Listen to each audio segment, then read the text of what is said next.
Pensez-vous qu'il est possible d'apprendre en jouant? En 2021, on comptera plus de 38,3 millions de joueurs, soit 78% de la population. Il est très probable que vous jouiez aussi aux jeux vidéo.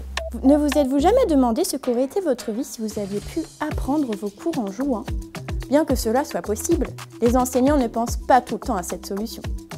Nous allons voir au cours de cette vidéo les questions « Peut-on intégrer les jeux vidéo dans le cours et l'enseignement ?»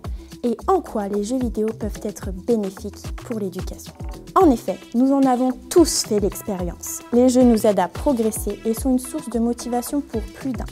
De par son aspect ludique, celui-ci permet à tous de se surpasser et motive les élèves à surmonter les défis qui leur sont posés.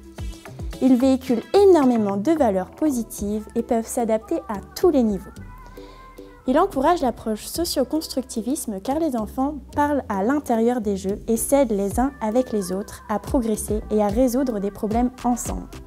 Il existe toutes sortes de jeux, nous amenant à chaque fois dans un environnement différent avec des objectifs et buts différents, ce qui laisse une place immense à la créativité et l'imagination. Nous pouvons tous créer, rien n'est impossible lorsqu'il s'agit de jeux vidéo. Les jeux vidéo sont parfois considérés comme un danger ou une distraction pour certains adultes. Mais pourquoi ne pas utiliser cet outil pour nous aider à enseigner? Nous pouvons adopter des aspects positifs des jeux vidéo tels que l'interactivité et l'approche intuitive. En plus, les jeux vidéo sont connus pour leur interactivité avec les utilisateurs.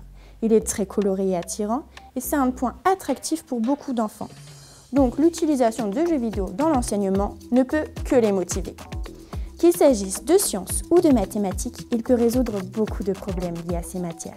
Il existe d'ailleurs quelques jeux célèbres qui sont déjà utilisés dans ce domaine, comme Minecraft pour les jeux de simulation en physique-chimie, pour aider les enfants à apprendre à compter. Et ce n'est pas tout, il existe dans plein d'autres domaines comme par exemple en linguistique, en histoire, en géographie, etc. Avec les jeux comme Calvinator, Duolingo pour apprendre une nouvelle langue, et des jeux de culture générale pour progresser en histoire ou encore des jeux de quiz sur la géographie allant de l'apprentissage des départements d'un pays à une carte plus complète du monde. Donc qu'est-ce que nous attendons pour nous lancer dans ces créations? Cette innovation permettrait à tout le monde d'y trouver sa place. Ces apprentissages ludifiés permettent sûrement de redonner de la motivation aux élèves pour progresser et apprendre de nouvelles choses. Et, contrairement à ce que les personnes âgées peuvent penser, la technologie est quelque chose de très familier pour les jeunes. Ils n'auront donc aucun problème à se l'approprier. Si cette vidéo t'a plu, je t'invite à la liker et à la partager.